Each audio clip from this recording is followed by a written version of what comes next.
Pemirsa, tanggal 28 Oktober diperingati sebagai Hari Sumpah Pemuda yang merupakan salah satu tonggak utama dari sejarah pergerakan kemerdekaan Indonesia, di mana muda-mudi Indonesia berkumpul untuk merumuskan konsep kebangsaan dalam Ikrar Sumpah Pemuda.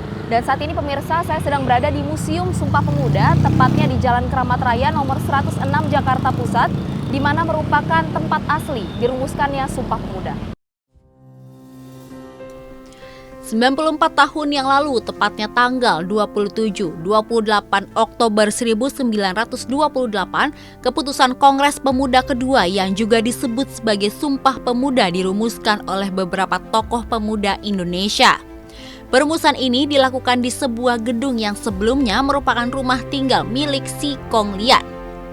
Hingga pada tanggal 3 April 1973, gedung ini diresmikan sebagai Museum Sumpah Pemuda. Kini, gedung yang berlokasi di Jalan Keramat Raya nomor 106 Jakarta Pusat itu menjadi pusat informasi bersejarah yang kerap dikunjungi oleh masyarakat umum. Mulai dari patung tokoh-tokoh Sumpah Pemuda, diorama peristiwa Kongres Pemuda, monumen Persatuan Pemuda, hingga biola W.R. Supratman yang digunakan saat lagu Indonesia Raya pertama kali diperdengarkan dalam Kongres Pemuda kedua. Dan pada waktu itu ya, tahun 1920-an itu, pemerintah Hindia Belanda ini kemudian memberikan kesempatan ya kepada para pemuda di seluruh Hindia Belanda untuk menempuh pendidikan tinggi. Cuman sayangnya pada waktu itu hanya ada di Batavia ya, jadi dari Sabang sampai Merauke ini, para pemuda ini kemudian harus ke Batavia untuk sekarang itu namanya universitas.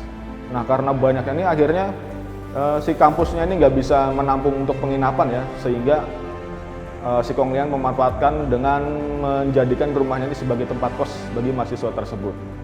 Nah, kemudian di tahun 1928, rumah milik Si Kong Liat ini terpilih ya sebagai salah satu tempat Kongres Pemuda kedua.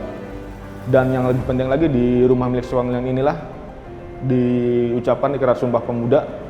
Kemudian juga didengarkan pertama kali lagu Indonesia yang nantinya di lagu kebangsaan negara Indonesia. Nah, karena pentingnya Sumpah Pemuda bagi negara Indonesia, maka pemerintah mengambil alih ya rumah milik Si Kong Liat ini menjadi Museum Sumpah Pemuda di tahun 1983. Museum ini akan selalu menjadi saksi bisu perjalanan sejarah dari proses panjang pembentukan semangat perjuangan muda-mudi Indonesia untuk meraih kemerdekaan bangsa. Pemirsa, itu dia tadi sejarah dirumuskannya Sumpah Pemuda di Museum Sumpah Pemuda ini. Jadi bagi Anda yang ingin berkunjung ke Museum Sumpah Pemuda, Anda dapat berkunjung langsung mulai dari pukul 8 pagi hingga pukul 4 sore dengan biaya tiket masuk sebesar Rp2.000. Saya Vanessa dan juru kamera Shan melaporkan untuk Binus TV.